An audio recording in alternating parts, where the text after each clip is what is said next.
এই সময়টা আপনি একটু ঠান্ডা মাথায় বাসায় গিয়ে চিন্তা করেন। আজকে আদনান ভাই ওয়াজ করে গেছে, আমি একটু চিন্তা করি, আপনার আমার হায়াত সর্বোচ্চ হয়তো ৬০-৭০ বছর, আরো হয়তো আল্লাহ বাড়াই দিলে ১০০ বছর, এর বেশি গড়াইও আমাদের নাই আছে। এখন আপনার বয়স কত? কারো ২০, ২৫, ৩০, ৪০, ৫০, ঠিক না? ঠিক। এখন আপনি বাসায় গিয়ে চিন্তা করে দেখেন, যদি আমাদের হায়াত হয় ৬০ বছর, আল্লাহ আমাদেরকে যেন দীর্ঘ নেক হায়াত দারাজ করে না, আমিন। আমাদের ভাইদেরকে, বোনদেরকে, ওলামায়ে কেরামকে, আমাদের নেতাদেরকে, সবাইকে আল্লাহ পাক দীর্ঘ নেক হায়াত দারাজ করে। এখন কথা হচ্ছে, যদি ধরে নেই যে আমাদের হায়াত ৬০ বছর, আপনার আমার বয়স থেকে কিন্তু ৩০, ৪০, ৫০ বছর অলরেডি চলে গেছে। এখন চিন্তা করবেন যে এই সময় যেটা চলে গেল, এই সময়ের মধ্যে আমি কতটুকু নামাজ পড়েছি, কতটুকু রোজা রেখেছি, যাকাত দিয়েছি, কতটুকু হজ ফরজ হয়েছে করেছি কিনা, দিনের পথে আমার অবদান কি, দিনের পথে আমার অবদান কি, আল্লাহর দিনকে যে আল্লাহ সাহায্য করতে বললেন আমি কি করেছি। এই ৬০-৭০ বছরে কত পাপ করেছি হিসাব নাই। এই পাপগুলো লিস্ট করেন, দেখেন চোখ দিয়ে পানি ঝরতে থাকবে। আমার কথায় নারাজ হচ্ছেন? এই পাপগুলো লিস্ট করেন, চোখ দিয়ে পানি ঝরবে, আল্লাহ আমাদেরকে মাফ করে দেন। সবাই বলি আমি।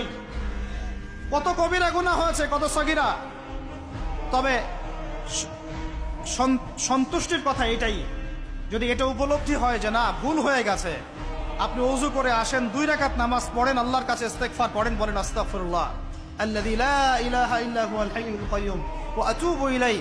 আল্লাহ পাক এক মুহূর্তে আপনার সব পাপ তো মাফ করে দিবেনই, সব গুনাহকে নেকি দিয়ে পরিবর্তন করে দিবেন ইনশাআল্লাহ। সময়ের কসম বলতে আল্লাহ কি বুঝিয়েছেন ভাই আমার সাথে বলেন? সময়ের গুরুত্ব, সময়ের, আরো আসতে বলেন, সময়ের, ওয়াল আসরি মানে সময়ের কসম, মানে সময়ের গুরুত্ব। আমাদেরকে সময়কে গুরুত্ব প্রদান করতে হবে। আল্লাহ পাক তৌফিক দান করেন। আজকে বাসায় কি করব? হায়াতের হিসাব নিব, কি করেছি এত বছরে, আর কি পাপ করেছি। পাপগুলোর কথা মনে পড়লে তওবা করে ফিরে আসবো ইনশাআল্লাহ। আল্লাহ পাক তৌফিক দান করেন। আর এখন বাকি সময় যতটুকু হায়াত আমাদের বাকি আছে, আমাদের কি কর্তব্য বলেন ভাই? আমাদের কর্তব্য কি এতটুকুই, যেভাবে জীবনযাপন করছি এইটুকুই করব, না আমাদের আরো কোনো কর্তব্য আছে? কথা কি বোঝা যায় না যায়? আমাদের কর্তব্য কি বলেন? ১ নাম্বার, আমরা নিজেরা আগে আল্লাহ পাকের কোরআন এবং নবীর সুন্নতের উপর আমল করবো ইনশাআল্লাহ, রাজি আছি? ২, আমাদের পরিবারকে এর উপরে প্রতিষ্ঠা করবো ইনশাআল্লাহ, রাজি আছি? ৩, আমাদের সন্তানদেরকে কোরআন সুন্নাহ অনুযায়ী বড় করবো ইনশাআল্লাহ, রাজি আছি? ৪, আমাদের অর্থনীতি হবে হালাল কোরআন সুন্নাহ ভিত্তিক, রাজি আছি? ৫, আমাদের শিক্ষা হবে কোরআন সুন্নাহ ভিত্তিক, রাজি আছেন? আমাদের সামাজিক যে সিস্টেম এটা হবে কোরআন সুন্নাহ ভিত্তিক, রাজি আছেন? এর উপরে আমি গেলাম না। সমাজ পরিবর্তন হলে উপরটা এমনি পরিবর্তন হয়ে যাবে ইনশাআল্লাহ, অটোমেটিক্যালি। বলে আসরি, সময়ের কসম। আরেকটা বিষয়, সময়ের কসম বলতে আল্লাহ পাক এটাও বুঝিয়েছেন, একটু অতীতের দিকে তাকায় দেখেন। কোন দিকে? অতীতের দিকে, পাস্টের দিকে তাকান, অতীতের দিকে তাকান। যুগ যুগ ধরে একটা সুন্নতের দিকে আপনি তাকান, যে পৃথিবীর শুরু থেকে কিয়ামত পর্যন্ত আল্লাহ পাকের একটা সুন্নত আছে। আল্লাহর সুন্নত কি? আল্লাহর সুন্নত এটা, প্রত্যেক যুগে যুগে যে বা যারাই আল্লাহর বিধান মেনে চলেছে, আল্লাহ পাক তাদেরকে দুনিয়াতেও সমৃদ্ধি দিয়েছেন, পরকালে জান্নাত দিয়েছেন, সুবহানাল্লাহ। আর দুনিয়াতে প্রত্যেক যুগে যুগে যে বা যারাই আল্লাহর বিধান মানে নাই, রাসূলের বিধান মানে নাই, আল্লাহ দুনিয়াতে লাঞ্ছিত করেছেন, পরকালে জাহান্নাম দিয়েছেন। বলেন নাউজুবিল্লাহ। আমার কথা বুঝতে পারলেন ভাই? আরো একবার রিপিট করছি, আল্লাহর সুন্নত কি? আল্লাহর সুন্নত হচ্ছে প্রত্যেক যুগে যুগে যে বা যারাই আল্লাহ এবং তার রাসূলের বিধান মেনে চলেছে, আল্লাহ দুনিয়াতেও সুখী করেছেন, পরকালেও জান্নাত দিয়েছেন। প্রত্যেক যুগে যুগে যে বা যারাই দুনিয়াতে আল্লাহ এবং তার রাসূলের বিধান মেনে চলে নাই, দুনিয়াতেও লাঞ্ছনা, পরকালেও বলেন লাঞ্ছনা। এখন একটা এক্সাম্পল দেই, নূহ আলাইহিস সালামের যুগ দেখেন, যারা আল্লাহর বিধান মেনেছে আল্লাহ নাজাত দিয়েছেন, মানে নাই ডুবিয়ে মেরেছেন, ঠিক আছে কথা? মূসার যুগ দেখেন আলাইহিস সালাম, আল্লাহর বিধান মেনেছে, বনু ইসরাইলকে নাজাত দিয়েছেন, মানে নাই ফেরাউনকে ডুবায় মেরেছেন। দেখেন আপনি শুআয়বের কওমকে দেখেন, শুআয়ব আলাইহিস সালামের কওম, কওমে মাদিয়ান, আল্লাহর বিধান মেনেছে, যারা আল্লাহ পাক নাজাত দিয়েছেন, মানে নাই ভূমিকম্প দিয়ে ধ্বংস করেছে। কওমে লূত, কিছু মানুষ বিধান মেনেছে, আল্লাহ নাজাত দিয়েছেন, মানে নাই আল্লাহ রব্বুল আলামিন লূত আলাইহিস সালামের কওমকে একদম আসমানে উঠিয়ে পাথর নিক্ষেপ করে থেতলা করে আবার উল্টা দিকে দাফন করে দিয়েছে। নাউজুবিল্লাহ। এদের পাপ ছিল, এটা সমকামী ছিল, সমকামী, যে সমকামীটা এখন ছড়িয়ে পড়ছে আপনাদের মধ্যে। নাউজুবিল্লাহ। আল্লাহ পাক আমাদেরকে হেফাজত করেন। একইভাবে নবী সাল্লাল্লাহু আলাইহি ওয়াসাল্লামের যুগ তাকান, এই যে আবু জেহেল, আবু লাহাব, উতবা, শাইবা, রাবিআ, এরা আল্লাহর বিধান মানে নাই, আল্লাহ ধ্বংস করেছে।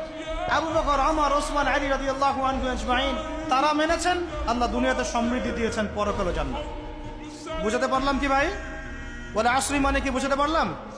আল্লাহ পাক এই সময়ের কসম করে বলছেন, হে মানুষ শোনো, ইন্নাল ইনসানা লাফি খুসর, সমস্ত মানুষই ক্ষতির মধ্যে আছে। বলেন আউযুবিল্লাহ। এখানে আল্লাহ পাক একদম আমভাবে সবাইকে বলছেন, সবাই ক্ষতির মধ্যে আছে। মানুষের ক্ষতি কয় প্রকার? আমার সাথে বলেন, মানুষের ক্ষতি দুই প্রকার। কয় প্রকার? মানুষের ক্ষতি কয় প্রকার? এক, ইহকালীন ক্ষতি, দুই, পরকালীন ক্ষতি। এক, ইহকালীন ক্ষতি, দুই, পরকালীন ক্ষতি। ইহকালীন ক্ষতি কি? ইহকালীন ক্ষতি হচ্ছে সূরাতুল রুমের এই আয়াতটা। আল্লাহ পাক বলছেন, বা'দা আউযু বিল্লাহি মিনাশ শাইতানির রাজীম, যাহারাল ফাসাদু ফিল বাররি ওয়াল বাহরি বিমা কাসাবাত আইদিন নাস। আল্লাহ পাক বলছেন, জলে মানে পানিতে, এবং স্থলে মানে এই যে জমিনে, জলে এবং স্থলে যত বিপর্যয়, অরাজকতা, এই যে আপনারা দেখছেন ফাসাদ, ফিতনা যে ছড়িয়ে পড়ছে, এগুলো মানুষের হাতের কামাই, মানুষের হাতের কামাই। বনভূমি উজাড় করেছে কে? জিন না মানুষ? বলেন। এই পরিবেশ নষ্ট করেছে কে? জিন না মানুষ? বলেন। খাবারে ভেজাল দিয়েছে কে? জিন না মানুষ? অর্থনীতির মধ্যে সুদকে ঢুকিয়েছে, জিন না মানুষ? এই বেপরদামি, জেনা, মাদক কে ছড়িয়েছে? জিন না মানুষ? নামাজ কালাম ছেড়ে দিয়ে পাবজি, ফ্রি ফায়ার নিয়ে কে পড়ে আছে? জিন না মানুষ? বলেন, জিন না মানুষ? আল্লাহর বিধান বাদ দিয়ে শয়তানের বিধান চালু করেছে কে? জিন না মানুষ? যাহারাল ফাসাদু ফিল বাররি ওয়াল বাহরি বিমা কাসাবাত আইদিন নাস। জলে স্থলে যত বিপর্যয়, অরাজকতা, সমস্যা, এগুলো মানুষের হাতের কামাই। বলুন আউযুবিল্লাহ। আমরা যা করব তাই পাবো। আমরা যা করব তাই। মাদক খাচ্ছেন আপনি, আপনাকে ফল ভোগ করতে হবে। সুদ খাচ্ছেন আপনি, আপনাকেই ফল ভোগ করতে হবে। এই বেহায়ের মতো মেয়েরা চলছে, ওকেই দেখবেন ফল ভোগ করতে হবে। মেয়ের সাথে হারাম সম্পর্ক করছেন, আপনাকে ফল ভোগ করতে হবে। যে যে পাপ করবে তাকে তার ফল ভোগ করতেই হবে। আল্লাহ পাক আমাদেরকে হেফাজত করেন, মাফ করেন। আমি তাহলে মানুষের একটা ক্ষতি পেলাম, ইহকালীন ক্ষতি। কি ক্ষতি ভাই? আর দুই নাম্বার হচ্ছে পরকালীন ক্ষতি। পরকালীন ক্ষতি কেমন? এবার বোঝেন। এই যে আমরা নিশ্চিন্তে ঘুমাই, সারা জীবন 30, 40, 50 বছর নিশ্চিন্তে কাটাচ্ছি, কোনো ফিকির নাই, নিজের পরিবারের, সমাজের, রাষ্ট্রের, উম্মার কোনো ফিকির নাই, অথচ এই মানুষের সামনে অপেক্ষা করছে মৃত্যু। জি, আজকে থেকে 100 বছর পরে আমাদের মধ্যে কেউ থাকবে না পৃথিবীতে, এটাই সত্য। তারপরে আছে কবরের সওয়াল জবাব, তারপরে মিজান, এই ফুলসিরাত, পুনরুত্থান, জান্নাত, জাহান্নাম, এগুলো আমাদের সামনে অপেক্ষা করছে।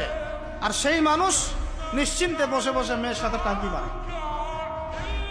সেই মানুষ বাইক নিয়ে একটা মেয়েকে নিয়ে ঘুরছে। সেই মেয়ে একটা ছেলের সাথে চটপটি ফুচকা খায়।